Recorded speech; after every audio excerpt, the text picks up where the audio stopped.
हिंगोलीमध्ये झेडपी शाळा धोकादायक अवस्थेमध्ये आहेत। भारतरत्न नानाजी देशमुख यांच्या जन्मगावामध्येच शाळांची दुरवस्था आहे। शाळेच्या इमारतींना तडे गेले, स्लॅब सुद्धा कोसळण्याची भीती आहे। शाळांची ही दुरवस्था पाहता विद्यार्थ्यांना जीव धोक्यात घालून इथे शिक्षण घ्यावं लागतं आणि त्यामुळे संताप व्यक्त होतोय। जिल्हा परिषद शाळेतून याचा आढावा घेतला आमचे प्रतिनिधी गजानन वाणी यांनी।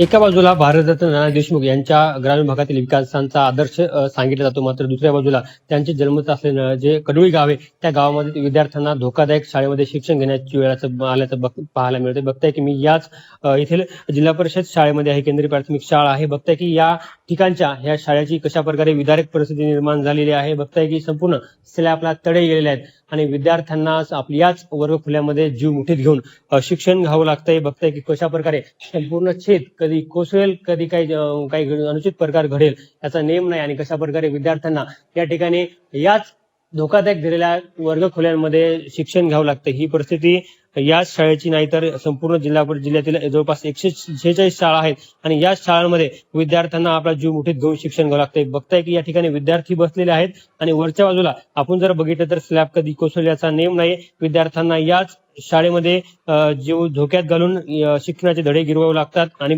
या ठिकाणी विद्यार्थी ज्या प्रकारे शिक्षणाचे धडे गिरवताना पाहायला मिळत आहेत, ही परिस्थिती या शाळेच्या जिल्ह्यातील अनेक शाळा अशी परिस्थिती आहे। अनेक वेळा गावकऱ्यांनी शाळांची दुरुस्ती करण्याची मागणी केली, मात्र शिक्षण विभाग याकडे का दुर्लक्ष करते असा प्रश्न आता निर्माण झाल्याचं पाहिलं। आता तरी प्रशासन जागा होते का आणि या शाळांची दुरुस्ती करते का हे पाहणं महत्वाचं आहे। कॅमेरामन राजेश सोबत गजानन वाणी, जी 24 तास, हिंगोली।